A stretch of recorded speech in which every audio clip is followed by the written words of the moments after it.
Amen. Thank you very much. Okay. Oh, hey, come on in. Look at this. Pray and they come. It's awesome. Let's switch this over. Well, I hope everybody had a pretty decent weekend. Looks like most of us figured out the Monday for Tuesday schedule, so that's awesome. And the sun's shining today, as is typical your day. Our day off yesterday was rain and hail and all that kind of stuff. My son works for Carrie Ann's, so they've opened up a place over at the swimming pool. Obviously, not very many people come to buy Carrie Ann's when it's hailing on the pool. But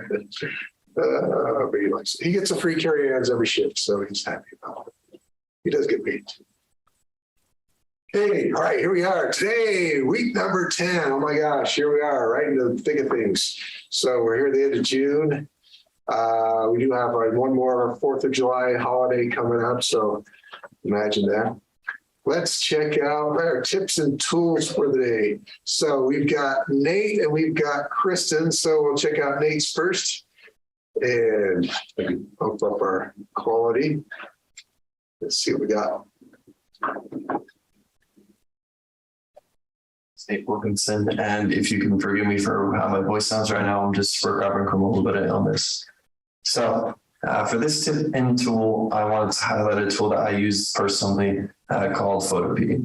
So Photopea is the online and free equivalent for Adobe Photoshop as well as Illustrator.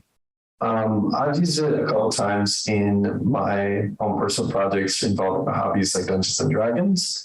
But what I think is like the real selling point of Photopea is this bottom thing right here. So it accepts those same files that are official, right? The ones that we can use as students on our student account and have those permissions. You can use them here in Photopea.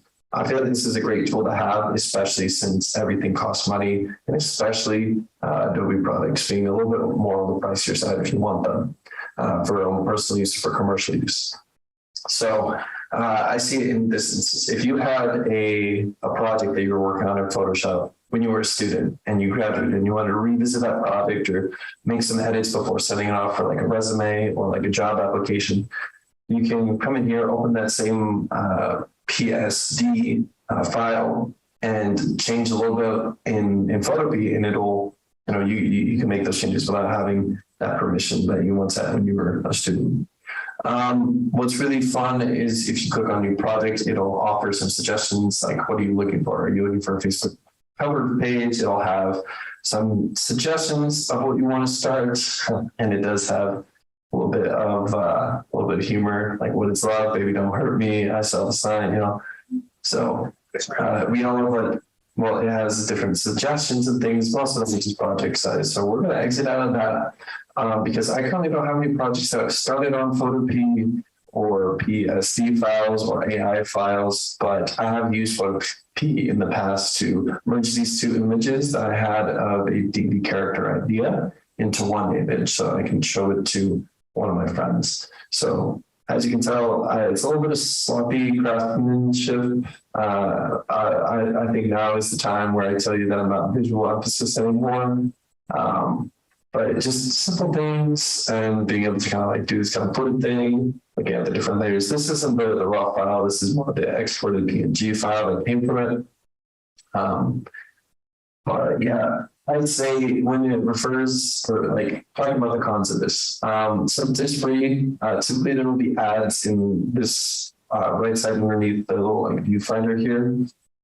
So that's typically full of ads, pretty much telling you, hey, we're a free product, like come sponsor us or donate, stuff like that. I just haven't had blocker as far as not seeing any of them.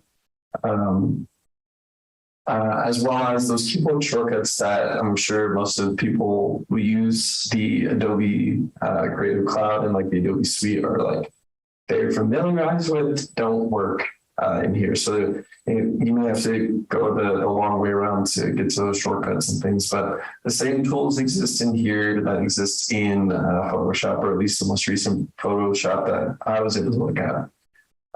But yeah, overall, I use this for a lot of just fun stuff, and I've never talked to someone that uses this professionally, but it is a good alternative or supplement for if you just need some quick editing you don't have it like Photoshop downloaded or your computer was server running it, whatever like the issue is, you can come in here, do it for free, and then export it, do whatever you need to do. But yeah, that's my tip and tool. Everybody else use Funnel PD? Good.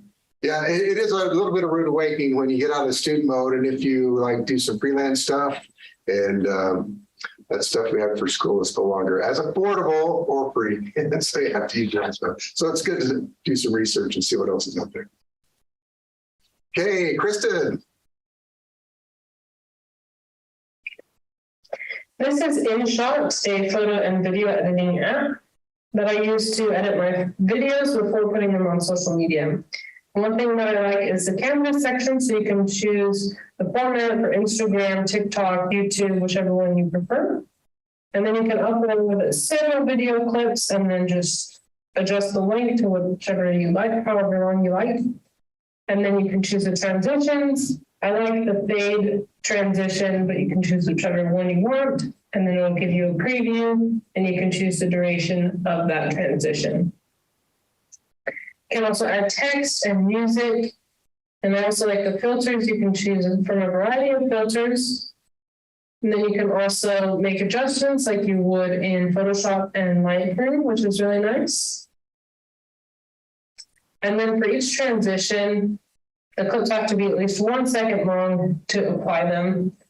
And if you want to adjust or take parts from specific video sections, you can always hit split and then adjust it how you would like. And if you'd like to undo, just hit the undo button.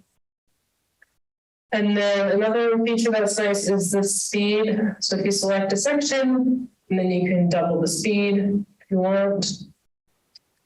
And then it's really easy to just upload. So you just push the export button at the top right, and then you can save it, choose your resolution, your format, and then it will save it to your videos or your photo app, and then you can upload it to whichever social media you would like. All right, let's see that. Although I think there needs to be a lawsuit for truth in advertising, so it's still taco is the best taco in America. I'm not quite sure about that. That's personal opinion. We'll ask for votes. Okay, thanks, guys. Well, imagine now, look at that. We have hit the end of the tips and tools. That's a moment of silence for that, but nicely done, by the way. And again, these are here, all through the semester. If there's something that somebody did and you want to remember it, then make sure you go and check it out. And then at some point, of course, at the end of the semester, then you don't have access anymore. So make sure if there's anything you're interested in, make sure you get that out. Okay, great. Okay, question for you. Oh, by the way, we got to go back here because we didn't get a chance to get logged in. And where is our, I got to restart this.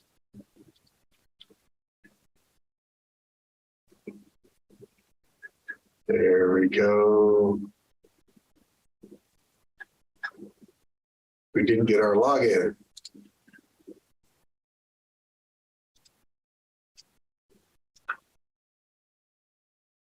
We're too busy learning about Soapbox. There we go. All right, I got a couple questions for you today, so go ahead and hop on in there. This is thejoinpd.com. HHRXFT will give everybody a minute to jump in there. Put you back down there. There we go. Here, here. There we go. All right, HHRXFT.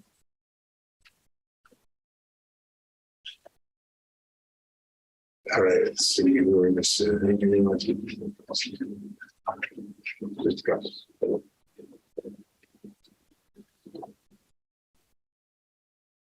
Okay, keep getting connected. There's the thing over on the side. I'm going to go ahead and move this. If you're still getting in, HHRXFT is the code. So first question today, this is for my curiosity. We do, the Comm 100 and other things. You talk to people in classes and careers and things like that. But what would you consider an acceptable starting salary for first job after graduating? What do you think that would be? Just curious to find out. We can do comparison of time. What do you think would be in your opinion? This is your opinion. So you get out of school, you're all done, and you got that big interview, and your potential boss says, so here's the salary. You say, yay. Or even the worst question. So how much do you expect to be paid? Take that question. Because then you're like, this is my first job. I don't know. So you overshoot it. Yeah, I'm sorry. That's sort of my house. So, oh, that's a really awkward question. Okay, so let's see what some of our responses are. Okay, 40 grand deleted. 40 is the minimum of the good. 40 to 50, good for starting. 55, 25 an hour. Okay, 50K. 45, 35 to 40, 25 an hour. 30 to 40 grand. Okay. So as you put those in there, let me ask you, what are your basis on? What kind of things are you basing on? How much you think this would be okay? Yeah. I graduated in a couple weeks, so I'm looking around a ton. And I think 40 is give or take a few. It's just kind of what's out there. So there's that. Location wise, make any difference as far as you're looking? Not as much as I thought it would. I looked all over the country, and it seems like 40 is kind of just what you got to deal with for at least PR jobs for the first year. Yeah, and there's some locations you're really worried about that. What's your thought on that? How do you base this? What do you think? It's kind of the same thing, just like looking around and like other people that have graduated, kind of talking to them about how it goes. Good, see where it's at. Okay. Good. A couple things I suggest on this one, which is interesting. It's good. Exactly right. See what the Lincoln land is. Some job descriptions don't have a salary on them, which is always interesting because you kind of want to know what it is before you apply, right? But the other thing is cost of living. Definitely keep that in mind. You know, if you go to said a student who got a great job, but she went back to New York and she was making somewhere in that category. So that was like share a studio with 3 people, kind of thing, versus somewhere else. Some students who got a TV job and worked like in Montana, and it was low paying, but it was actually better paid than the New York job because you could live there. Not, Montana, New York, it's a different lifestyle, right? Okay, very interesting. Well, definitely do the research on that and see. I think one of the hardest things to do is, when you have a potential employer asking you how much do you think you get paid. But if you do some research, you be in the ballpark. And of course, you always ask, well, how much do you pay? And then I'll say, no, tell me how much you should make. And then you can go back and forth. When your first job, you don't have a lot of negotiating power. It's kind of tough.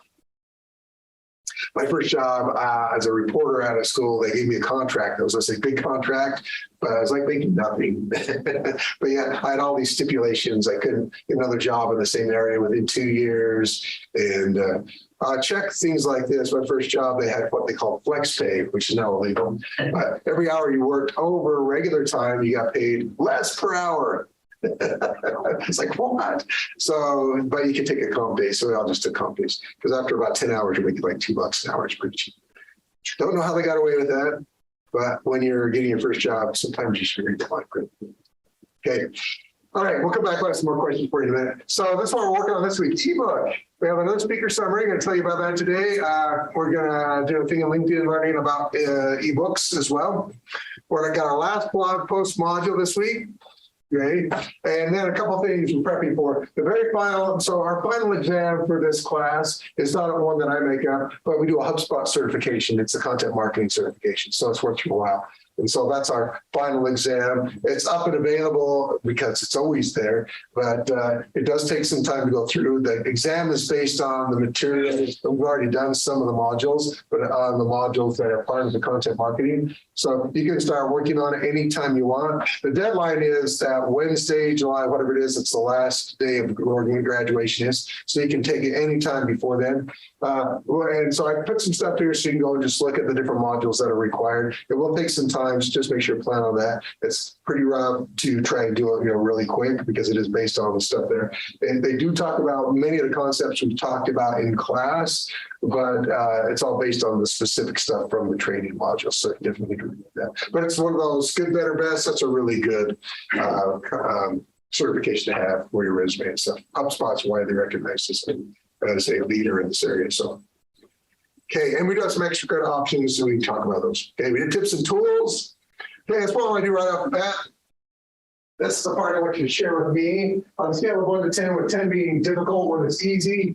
Drag a little dot and tell me how was your podcast experience. Then within your groups, this is what I like you to do, and we're only missing a couple people. So pull up your podcast and then share it just a minute or two with the people in your group, just tell them what it's about and listen to it. And then what I have you do is when you get done, and then my next slide is, I want you to pick a volunteer from your group and we'll share their podcast with everyone else, and we'll just share a minute. It's not the whole thing, just a minute, so you kind of get a flavor of it. We'll talk about the whole podcast experience, okay? So let's do that. Jump within your group. So be a little loud, that's okay. Show them, your podcast, check out the cover art, play a little bit. You can scan through it for something particularly that you really like to hear. Okay? Right.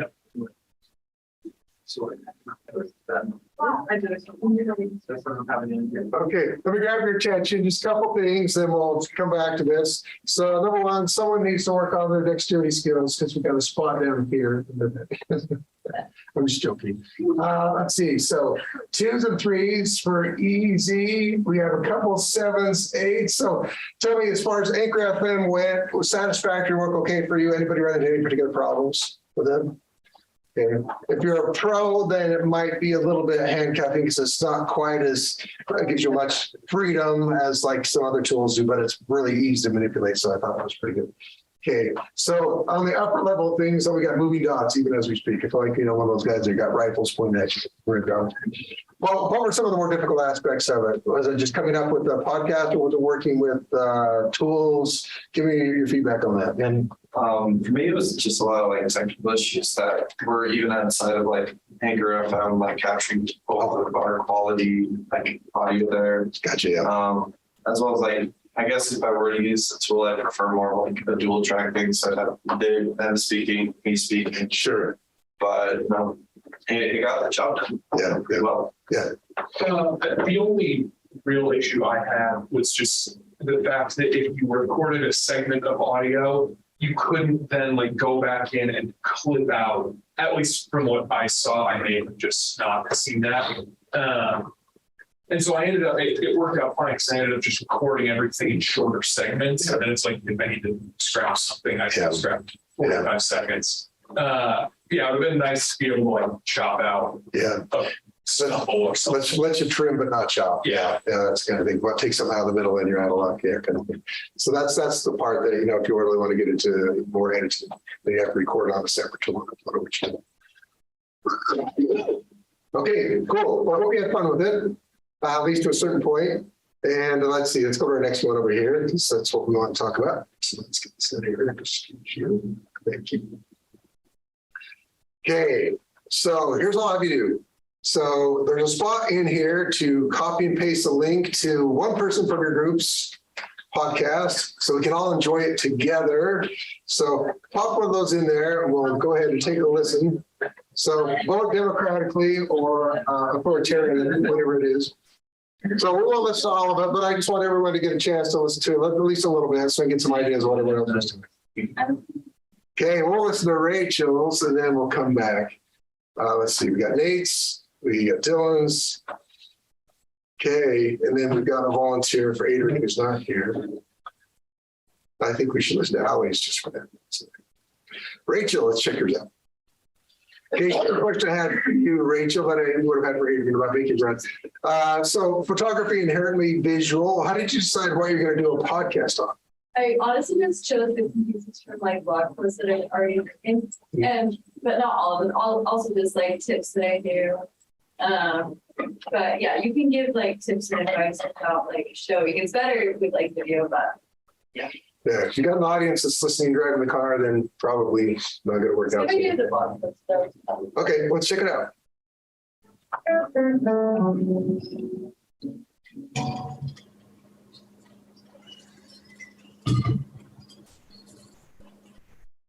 Hi, my name is Rachel Seavey, and I'm here to give you photo tips on professional photographer.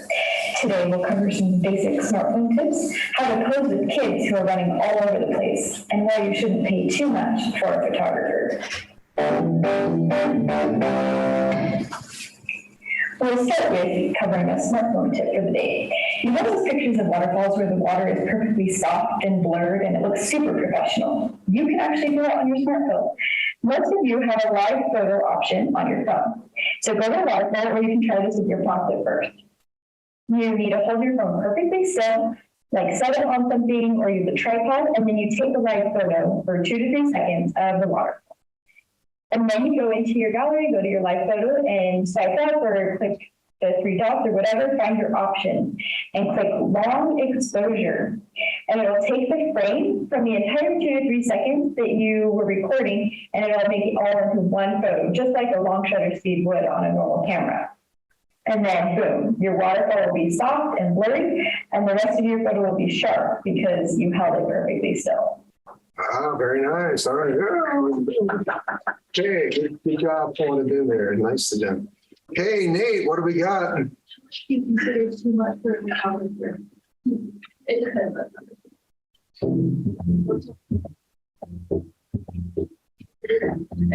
Hello, everyone, and welcome to the loading screen. My name is Nate Wilkinson, and I will ask that you forgive this terrible voice that you'll be hearing for the next couple of minutes. But today, we have a wonderful episode for you. So today, we're going to be talking about video games. It's kind of the whole theme of this podcast that we established. And what we want to talk about in specific is how to make friends effectively through video games and how you, the listener, can apply some of the same things into your daily gaming lives to better improve yourself. Today, I'll be joined by a guest speaker.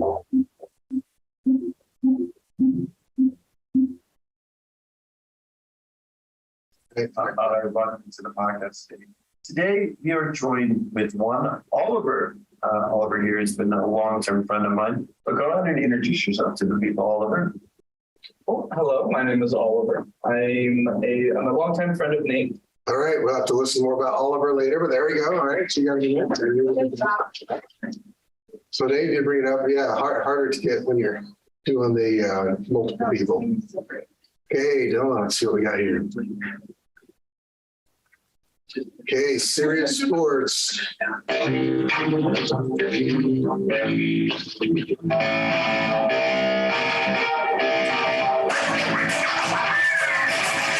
everyone, I'm Dylan Duker and this is another episode of Duker Sports. And we've got Chris and Monday with us today, as always. Hello, Richard. Hi, Dylan. We're ready to talk some fantasy football today. Let's do it. So, yes, we are talking all things fantasy football. I've written 3 articles for the website in the past 3 weeks, but I wanted to summarize some of the things I've written for anyone who might have missed it. And so our first topic today is how to know which fantasy positions to draft first. Christian, what position do you like to draft first typically? Well, it depends on the year and the player, but most of the time, about 8 times out of 10 times, I draft running backs first, or try to. Because you're a smart man. All right, here we go. I got something new. Okay, all right, so Danielle, you've been chosen. All right, there we go. We have mercy on Lord here. Okay, you didn't hear it from me. Let's check it out.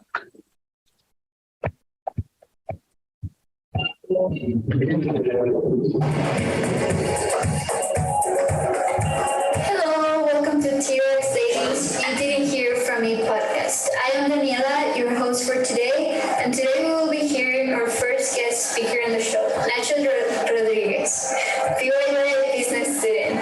He will help me and you explore Rexford's dating culture, what his experience was with online dating, and recommendations of favorite things to do here. Hello, Nacho. Thank you for joining me for the first episode of You Didn't Hear From Me. I am really excited to have you here. Thanks for inviting me. I'm getting nervous. Yeah, no problem. I'm nervous too. This is new for me as well. So for this first episode, I just wanted to ask you some questions that You can give us your insight as a BYUI student here in Rexford. My first question is, what is the best thing of the dating culture here and the worst thing? Ooh, we'll leave it at a cliffhanger, the best and the worst. Everyone's later. All right. Okay, good. So question for you, lessons learned as far as doing the podcast. What would you do differently? And what, if you were doing this, on a regular basis, what kind of things would you, change, do, or need to incorporate to make this ongoing? If you're gonna do this like a weekly thing. There's a feedback on that one. Yeah.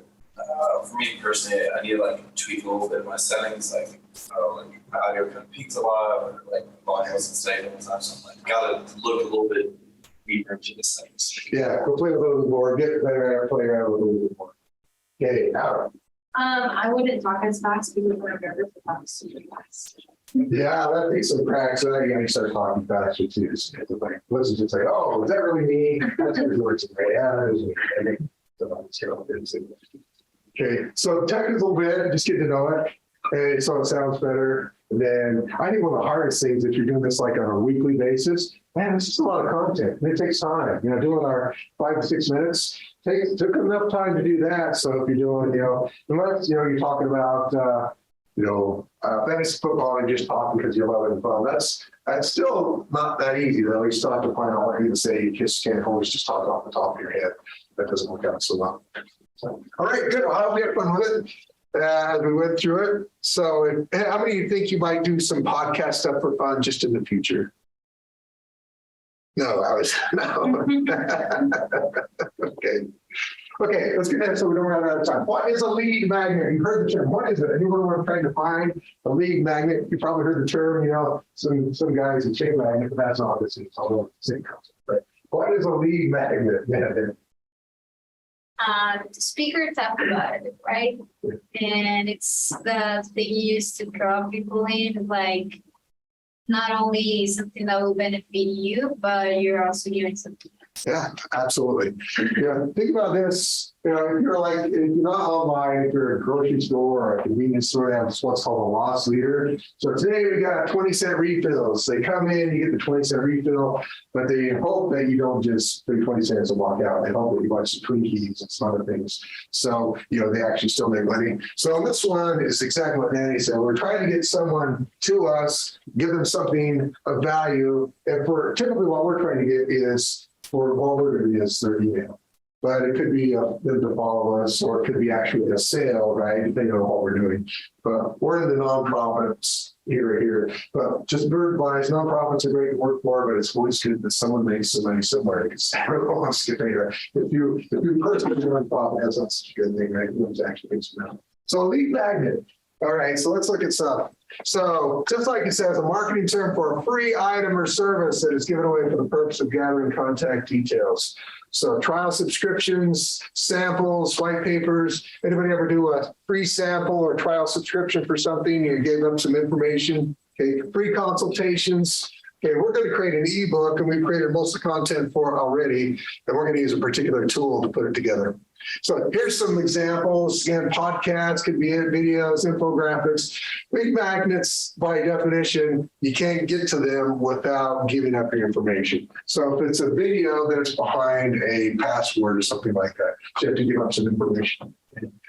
And typically that's, email, but it could be something else. A lot of times people will get you into a certain part. Like my wife signed up for some seminar things, of course, they give the free part. And then if you really want to learn how to do it, you pay $1,500 and take the 6 weeks course, which we passed on that one. Okay, so here's the typical thing. So our visitor comes to a website or social media. There's the offer for the lead magnet. And so they go ahead and give us an email, and now they're a lead, and we can, put them in our list, and we can send them email, that kind of stuff. That's our hope. Okay, we asked this, have you signed up, joined from whatever? So let me ask you this, so you want to type it in there. What type of lead magnet worked to get you to trade your email? So think about your past. If there's one thing or two things or anything you can remember that you gave up your email for to get something for free. And that could have been even, a sample of whatever it happens to be. Let's see what kind of things worked. Okay. Free accounts or to access information. Yeah, you're right. I've got a lot of freebie accounts, but actually probably more. I finally use a tool to manage all my passwords. And it's really long because I had it for a long time back in the day. I had a yellow notepad and I write them down page after page. And what if it gets lost or somebody takes it? Then I'm in big trouble. So I use it's called 1Password. So I've got a huge long password to get into that one, and then it has all my passwords that I don't even know what they are because they're some long string of numbers. A free primer from a makeup site. So you give an email, they send it to you. Okay, discounts. So 10% off, 20% off, 50% off. How many do the discount thing? It's like, hey, you get 50% off. Okay. Direct text when specific shoes release. Oh, okay, we know the shoes got you guys. No ship, gosh. Fitness program scam. I hate those. Yeah, here's the deal on these, and the thing is, a lot of people can get us to a certain point, but if there's a place where suddenly it's like it's no longer a deal, it's like, yeah, thanks for coming here, but now it's like $2,000 or whatever, then you got to know your audience and well enough. So does a freebie get them in, and I'm going to willing to pay that amount or do whatever else it is. Once you've lost their trust, we're not coming back. We're done with it, right? So, okay, no shipping. See, these are all good things to think about when we're putting together some marketing plans. Okay, I use this one from HubSpot. It's a great example. It's a few years old, but it's very interesting. I haven't found an update one that works like this recently, but in 2017, HubSpot produced about 130 different lead magnets, ebooks, videos, things to try to get people to sign up. So together, all those 130 lead magnets made about 54,000 shares across your social media channels. So that's quite a bit. But here's the big deal. 77% of those shares came from only the top 10 lead magnets. In other words, they produced a lot, but not every lead magnet produced the same. And so one of the things to learn from that is you can't usually just trust on one item unless, if you're banging one item, what's it going to be? So here's what their big things were. The big one was a Facebook video on how to use Facebook. This again back in 2017. So that's when they got over 12,000 leads. And two videos were the top ones, and they're ebooks. And then they gave away a free infographic template. So just like on Canva, the template, but they gave away some preset templates, and you sign up and then you get them download for free. And another ebook, and then a kit. And a kit's another big thing. So a lot of times you'll see, like, if you do stuff like Google, like content marketing, they'll have a kit of how to come up with your persona, download the kit, and they'll have a bunch of templates for you, kind of thing that you can give away. Yeah, I thought it was interesting. I was trying to find very recent information for content marketing strategy. And so you see currently 2021, this one over the last 5 years, it's probably gone from about here to up here. So video is one of the biggies. Blogs are still huge, right? So say, wow, blogging, why do we do that? But that's exactly why we focus on it in part of this class. It's huge for content marketing. People want information. And they also like infographics. See, ebooks is about down here as far as overall strategy. But the interesting thing is, numbers say about the most popular lead magnet, about 30% of marketers use them for a lead magnet. So even though the other parts are part of the content marketing strategy, videos and that kind of thing, to actually get the people to sign up, ebooks are a big deal. A couple of things, they run between 5,000 and 10,000 words. So not a novel, but long enough to have some good information. That's why we're taking the 5 blog posts you all created. That'll be about that 5,000 and 10,000 word mark, actually. So just about right. So long enough that people can get through it, but short enough that they aren't intimidated. And partly we format it in a way so it's easy to read. So it's not like reading just. The one thing I don't like so much is I can download a Kindle book and they're ugly. They look terrible. But ebooks like this one, they don't work that way. They're basically, you read them online. It's all online delivery. There's no paper unless you want to print it out, kind of thing. Okay, so let's brainstorm a little bit. I want you to think about this. You know your topic, so I'm going to have you put this in on Pear Deck. So write in your topic, just to remember what your topic is, and then think of an ebook, and you have your 4 to 5 blog posts. What's going to be the title of your ebook? Remember, clever title also helps get people. Ones you see all the time, and you can use it if you want. Somebody said it just the ultimate guide to picking your fantasy football team, right? So maybe that's the one, or maybe it's the ultimate or the best book for photography, or 10 tips that will get you started in your photography business, whatever it is happens to be. You think of a title, And think of all the different types of titles we did back in when we did the sign up for that. What are some that would work? So again, you want to get people's attention. And think if someone's Googling this, they really want to know the definitive guide to, shoes for men. Okay, let's see what we come up with. Okay. Modest fashion, the ultimate guide to modest shopping on a budget. All right, that sounds good. Video game, the ultimate guide to start getting into video games. Okay, good. Curly hair, the ultimate guide to tailor those curls. Key skin, care for the skin. The skin scared. Oh my gosh, who's scared? Sorry, I'm looking at you as you're typing. If I did that to me, it would be a terrible thing. Sneakers you need, guide to become a championship contender. Okay, good. I want you to think about as you're looking at these, imagine this. You're scrolling to your Instagram, your stories, or for posts, and it pops up and pulls out the title of your ebook. And it comes to you because, of course, you did that algorithm. So what would get your attention? What would get you to stop and click, hey, I want to go to that post? Maybe on Instagram or if you're on Facebook. What would get you, as they say, to scroll stop? And you stop, say, I don't know, I check that out. Okay. I mean, there's two parts to this. One, probably the title and some description will get to you. And then when you click on it, it's going to take you to a landing page. We're going to create one with the tool we have, some of the mention. It's called Human.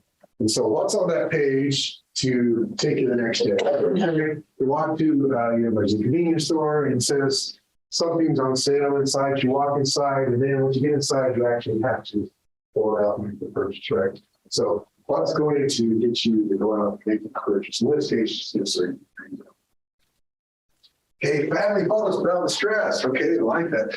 Okay, this is the one you're getting into your persona's head. What pain points are you solving? Kind of thing.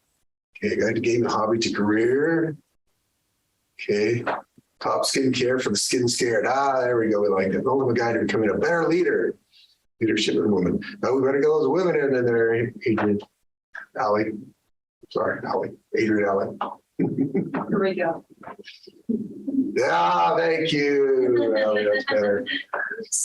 Okay, don't want to be a leader, I want to be a great woman and a leader. Yeah. Both. Well, the guy started a therapy journey. Maybe the biggest struggle at BYU dating. There you go. Right. Okay, so that's the main deal. I really want you to think about that. What would work? And if you're not in your demographic, if you're not in your persona, that's okay. But you got to think, okay, that's my persona. We've gotten to the head enough that we know this is what's really going to catch their attention. When I'm doing stuff for content marketing, I will look at a ton of stuff because I'm always looking for new stuff. And I'll get to the point where I'm reviewing, what the offer is. Then I make the choice. Do I actually give my email or not? Do I give my junk email or an email that I'm actually going to check? All those kind of things. Okay, good. That gets a good start. So here's where we're getting to our assignment. And there's a new tool we're going to use. And I'm going to introduce it to you. It formats an ebook really nicely, but it's going to take some time because you're going to take your content from your blog posts and you're going to have to do some copy and paste back and forth. Okay? But the format it works on is very nice. And when you're done, it works really well. So here we go. We've been creating blog posts as our filler content. So we're going to take those, including the one you create this week, and put it into your ebook. Okay, so I have 5 blog posts that turn into an ebook. So one of the things we need to decide is the order you're going to do those in. So is the one you're writing this week the one that would be great to start with? You decide. The only really rewriting you might need to do is you're transitioning from one chapter. Each blog post will consider that chapter because it's going to be the same topic, different approach to the topic. Okay, so it might be a little bit tweaking that way, but otherwise what you've written should suffice. Shouldn't have to make any changes at all. But you're probably going to consider, what's going to draw them in the most initially, or how do you want to work? How that's going to work? Okay, there are a couple other things in this ebook template that I show you. There's an introduction to your topic at the beginning. We've already done some of that at the beginning of the semester. Already did introduction to our topics. So you might tweak that a little bit. And then there's about the author page. So there is a place for your picture, your slight bio as the author of the ebook, as your official author. So you decide what you want to put in there. Okay, so let's take a look at this tool. This is what their lead magnets look like. They have a bunch of templates, but from Beacon, so this is a basic lead magnet landing page. So you can see it's got a place for name and email. You click on this. Once they click on it, instead of receiving an email, what it does is gives them access immediately to the ebook. So they click on it, and it opens up, and they can go through it, and then they can have access after that because now their name's in the queue. Okay. So it pops up, instant access, so instant gratification. There's no waiting, no going to your email, and it's there. The good thing about the ebook is all the links that you have in your blog posts still function. You can have videos, you have everything. It's all in the ebook. It's just formatted as an actual ebook as opposed to a series of blog posts. Okay, so let's go to Beacon. Let's open this thing up. Okay. So in this one, I'm going to take you through. If you don't have to create an account right now, I'm just going to take you to the basics. There's some nicely done videos that show you how to do it as you go through. So let's go over to our dashboard.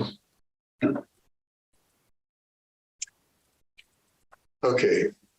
So on this one, we've got, here's the basic dashboard, and here's all my recent projects. We'll go over there. If you just start with, obviously, you don't have any of these. And down here, they have some tutorials, how to create a workbook, how to create all these different things. So I'm giving you links to these so you can get to them right off the bat. Okay, so we have the lead magnet itself, which is the ebook, and the lead capture form, which is just like with MailChimp, we had a form that you had to go to sign up for it. Okay, so let's look at the lead magnets first. So let me show you an example of one that is actually done. So I did this back when we were in the height of COVID, the ultimate guide to teaching online with Zoom. So let's pull this up. Okay. Now, just here your warning, as you go through the tutorial, it's going to tell you, hey, there's a feature here where you can put the blog address to your blog post and it will import it in directly. Tell you that it works miserably. It works great for whatever blog service they were using, but I've tried out several. It imports like 2 things and then so just don't do that. So just remember, don't do that. You'll import it. Remember how it's terrible. So it just doesn't. It would be so wonderful if it did, because they show you it folds it in and it takes half the work away, right? But the rest of the stuff working. So here's the guide. So over here, here's the basic tools. So here's the table of contents. So this automatically works for you as you put new things in and give titles to chapters, then it will give those chapters in here. And once it's all done, when it's in the finished form, you can click on any of those chapters and it automatically takes you there. Okay. Here's the About the Author page. Now there's a bunch of templates. So here's the thing to remember on this one. The template is good, but there shouldn't be any templatized stuff left. So in other words, if it says author, then it's got ipsum lorem, whatever down here. When I look at your ebook, that should be gone. We shouldn't see any of that kind of stuff. Okay, so make sure you replace it. So there, make sure pictures are there about the author. Don't make up stuff, but give whatever information you have. You're all about empowering women, and here's why. Okay, and then there's a little spot for an introduction. So this is where you would tell about what your ebook's going to be about. Okay, and it's got a place for your lovely signature and all that kind of stuff. So it's kind of fun. Okay, and then we get into the chapters. So each chapter, so here we go. This one's formatted. You can see pretty straightforward. As I click over here, it brings up each one. Okay. So let's get into the edit mode. So you can see it here. It's just like most of your editors like Wix or Weebly or something like that. So you click in here and you can change. So here's the headline. So here's where it's a little time consuming. So you're going to go to your blog post and don't just copy and paste the entire post. Copy the headline, paste the headline in because it's going to be a different format. And then go ahead and take the body of it. If you've got images breaking things up, then you'll probably need to copy and paste around that. So experiment a little bit. So let's go and close that. So you see, as you're creating it, you've got all these things that if you want to drag and drop in, just like a lot of the different editors, different tools, table of contents, you want to drag a video in, et cetera, all the stuff that you can do. Okay. So for example, your blog post has a video in it. You can't just copy and paste that here. So what you need to do is take this video, drop it where it goes, and then connect it that way. Okay, that's how you do it. Okay. This has some information about the whole book, the background, all that kind of stuff. So play around in here. What's the background image? You want one? I don't have one. I've just got white on this one. Gives you the margins you can choose from. And the last one is headers and footers. You'll notice I've got a header. This is for the smart video school stuff that I do. So it's got some headers. It's just stuff you can play around with. Okay. So that's what that looks like. Then you go ahead and preview what does this look like. So here's pretty much what the ebook's going to look like. It's not a PDF. It lives online. So you scroll through it. You want to go to the About the Author page and go to that. You scroll down, see how it works. Your images. There's a variety of templates. You choose whatever you want that fits for you. There's multi-columns and stuff like that that you can look through. Okay. But you see the format looks pretty good. So if you ever did want to print it out, actually, then I actually have a tool that turns everything to a PDF, and then it looks nice, but the links don't work right. Okay, so that's that bit. So let's go back home. Okay, part 2 is this. We need to make lead capture forms. Dan, I got a tutorial on this as well. So let me pull up this one. Now, here's the interesting information. We're going to use this at the end of the semester within your groups. We're going to just have a little competition. We're going to spend a week and try to get as many people to download our ebooks as possible. And there's no real rules on that, except we all start from 0. Then you can use your team to try and figure out how you do that. So you can get bonus points for 8 more downloads. This is amazing. So 11,000, 1,100%. 1 view, 11 leads generated. That's because that's me playing around with it. So typically you don't get one person going to your page and get 11 leads. That's a little bit excessive, right? So this is what that means. So 4 leads were generated. So how many page views, how many people came to your landing page, and how many people actually generated a lead? It's typically not going to be this. This is because I was messing around. It's typically going to be more like this. How many people come, how many people actually click and subscribe? Okay, so let's check out this one. So this one's active, so let's just go through it. Okay, so this is a landing page. The same thing, edit it. Here's everything over here. There's a headline, form, etc. So on this one, same thing. I've got name and email, submit button. Look at all the options you have here for the colors, backgrounds. You can, do whatever you want with it as far as trying to make it look good. But here's the basic look of it. That's what it's going to look like. Okay. So once you got that, you click through here, make sure you got everything done. Okay, over here, there's a couple of things you want to change. The default is they always use default from Kevin Beacon, Kevin Bacon. Okay. So they put that in there. So you want to change the email address it comes from, those kind of things. The tutorials will take you all through this. Okay, this one has a double opt-in, which means they send the email, then they have to click again. So there's 2 parts to it, or just a single. You decide. You can see what it looks like. You can play around and see if you like it. Okay, once you got that, we'll go to our next one. This one, integrations. This is if we're integrated with another tool. We don't need this at all. So we'll go through and say, thank you, no integrations with you, and publish it. Okay, so that's the main thing. So active means this is actually working. This is the link to your landing page. Okay, we're not going to try and embed it or anything. This is just what it is. So if you copy and paste this, I'll put it up in a new window. Looks like this. So that's what you'll turn into me, is the link to that. So here's what happens. I'll go in and I'll subscribe to it. Hit submit. I give consent to receive emails. Boom. And now I have access to your ebook. Okay. So it's instant access. So I should be able to go through and see your ebook. So all you have to turn in is that link to your landing page, or we call it one of the different here. It's called, what do we call it? A lead capture form.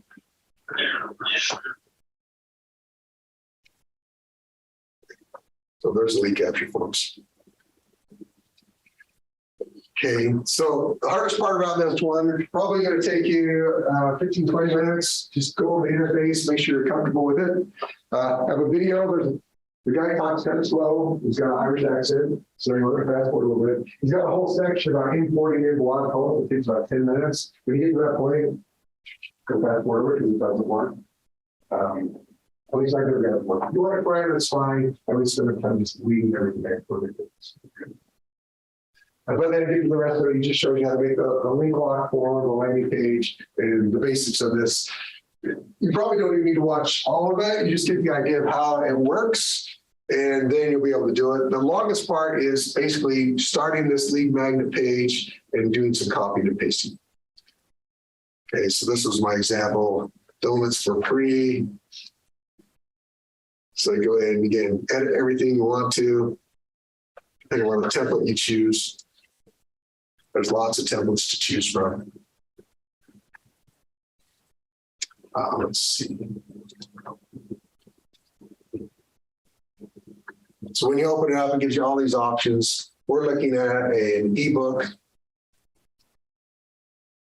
Okay, some people like to recycle blog post content. If you click yes, it's going to take you to a place where you put in your blog address and supposedly imports it in. No. Okay, then you can look at different types. Look at the templates, pick one you like. But again, see, there's the donut. Pick one you like. Give it a title, and then go from there. Then it's a matter of having two windows open, have your blog post, copy and paste, make sure it looks good, and just go through it, get it in order. And double check when you're all done, preview it, make sure everything looks good and works. And then the main thing, again, the thing that came to me is the landing page. Because once I have a landing page, I should be able to put the information into this gets to access. So experiment with that, make sure it works. But we make sure it's with access to it. So bottom line on this one is we'll create this now in about, let's see, we're 10, 11, 12, about 2 weeks. Then here's how it'll work. Within our group, it's a friendly competition, it'll be fun. We're going to use your social media platforms, your blog posts, anything that you choose. You use your friends, neighbors. You want to make sure you're happy with your ebooks and you're happy when people download it. Then you're going to do a 1-week campaign with stars and date and a certain date. And you're trying to get people to download. Most everybody downloads. And it won't affect your grade. You don't get a lot of downloads, but it can affect you a lot because the winning groups get explained. But then you need to explain to us your plan. How did you do it? Wait, winning groups or winning member of the? Groups, yeah, winning groups. Yeah, we have individual and group, but as a group, I want you to, because you can work together. So in other words, you can take advantage of each other's social media following. You can follow each other and have each other follow. And there's nothing wrong with asking friends and family. Just like you start on business, nothing wrong with asking mom to buy your first donuts. Whatever. You can actually say this. But you can have moms subscribe. Okay, do you have any questions on this one? The main part about this side is just really get to know Beacon and play around. Other than that, then it's pretty straightforward. You do have one additional blog post we're working on this week. It's your final one, something awesome. But then we're done with the blog post, then we'll be on some marketing campaign that was how to do our content. Hey, all right.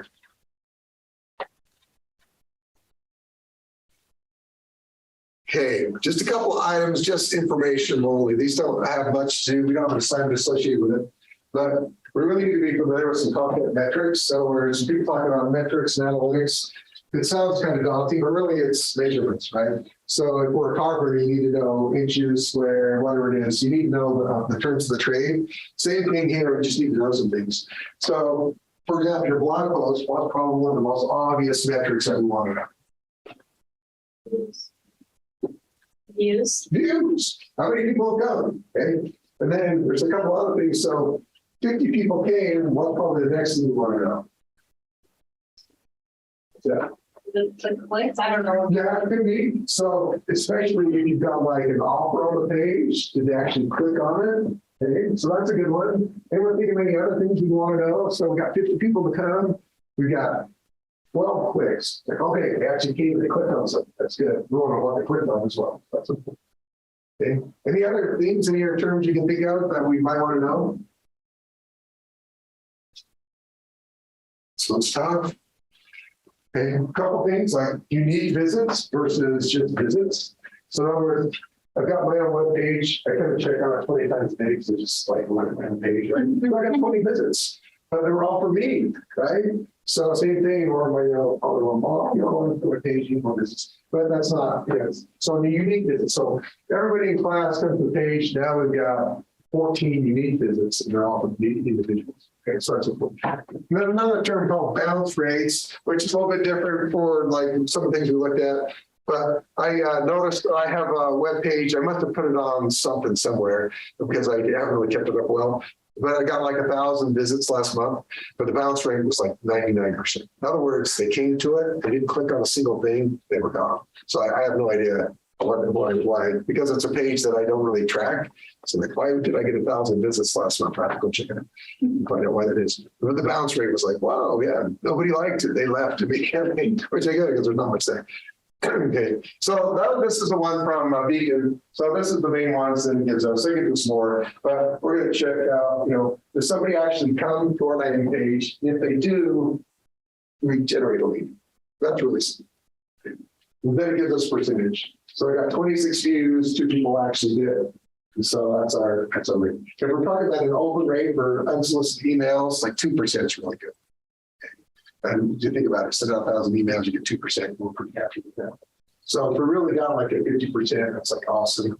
So we did something right, either that or we really picked well at our target audience. Now, this one's kind of busy, but KPIs are just key performance indicators by content type. So you kind of see like the blog articles, things we talked about, traffic we talked about, unique visitors, new versus returning visitors. So do you have the same 20 people coming back over and over, or you have, that could be good. Or if you have only new visitors and nobody ever comes back, that's probably not good, right? So how much time do they spend on the site? How much time on the page? All these things. These are terms just to keep familiar with.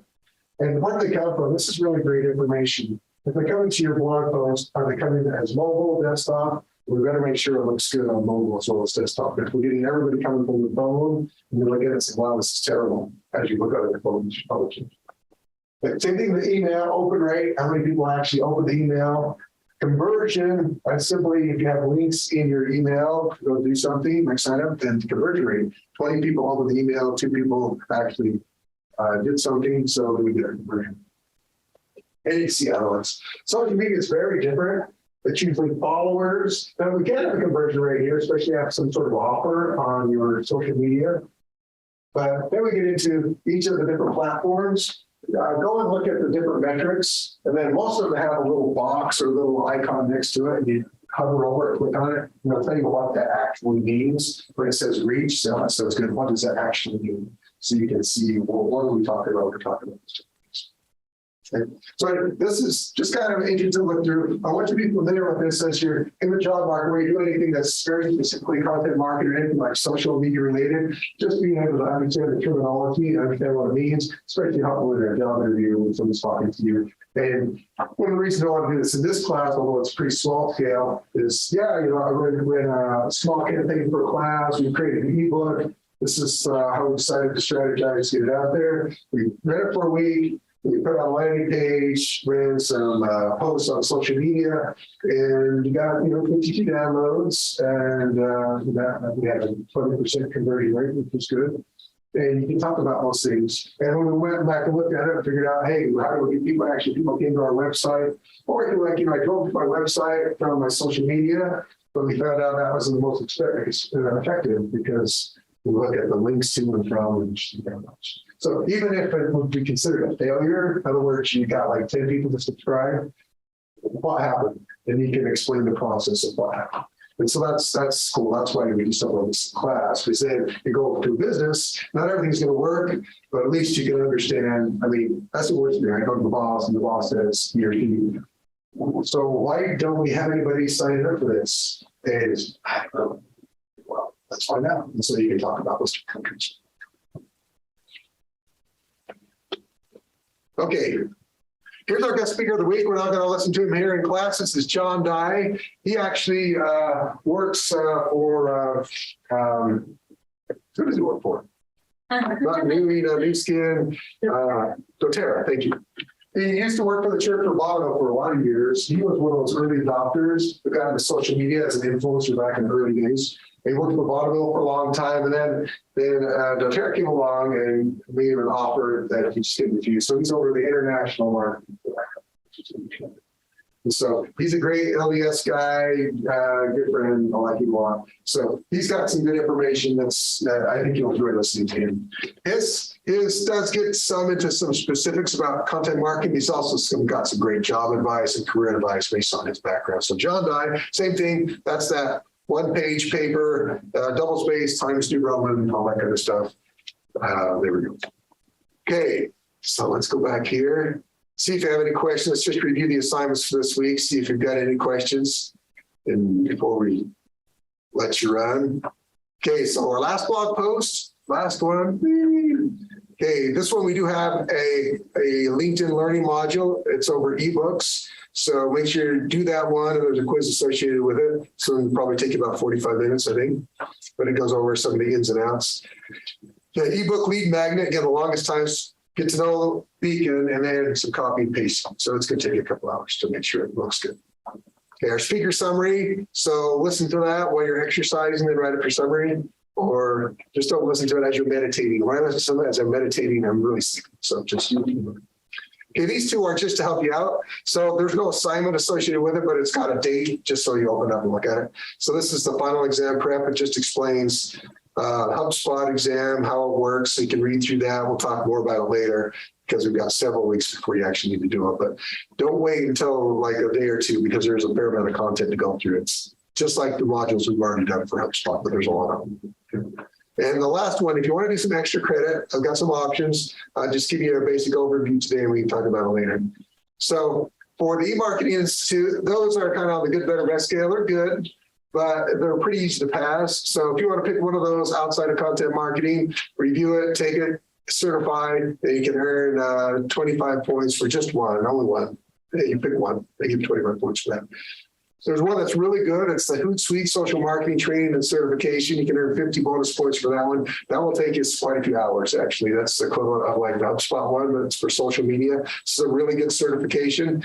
If at some point you don't do it for extra credit because you don't have time, at some point, if you're looking for something to post or your resume, then I would definitely do it. So here's the deal. I'll tell you more about this one later. But you have to sign up through here because we're set up through the university for free for you. If you go through it, sign up, and you don't do it the right way, then when you get to take the exam, it's going to cost you $200. And don't pay. If you go through the wrong way, it's just $200. Don't say, Brother Howard said that. No, don't pay. Just come back. You got to sign up through this particular landing page that it's for because we're set up to do it. So once you get in and get to it, then there's two things that are actually for free. There's another exam that's actually more expensive to do for free as well. But it's not part of the class. You can decide if you want to do it or not. So those are extra credits. You're going to earn up to 75 points of extra credit. Very worthwhile if you're interested. But again, it's not mandatory. So it's totally up to you. Just if you feel like you missed something, you want some extra points, or you're going to do it anyway, and you want to get points for it, I would do it. You get a quarter of the students usually take it. It's totally up to you. Okay, so that's it. That's what we got. Anything else we can do for you? Yes. For the final exam prep, do we have to turn anything in, or is that just like reminding us? Just a reminder. I just wanted to have a reminder, so put it in there. So I think this is coming out. And here's what it is. So you can read over it so you're fine with it. There's nothing. Same thing with extra credit. It comes up on your calendar. I think we'll look at it. So the extra credit due next week? No. Just by the end of the semester? No, I just put it there. That's just a reminder. It's just the last Wednesday of the semester, July, whatever it is. Thank you.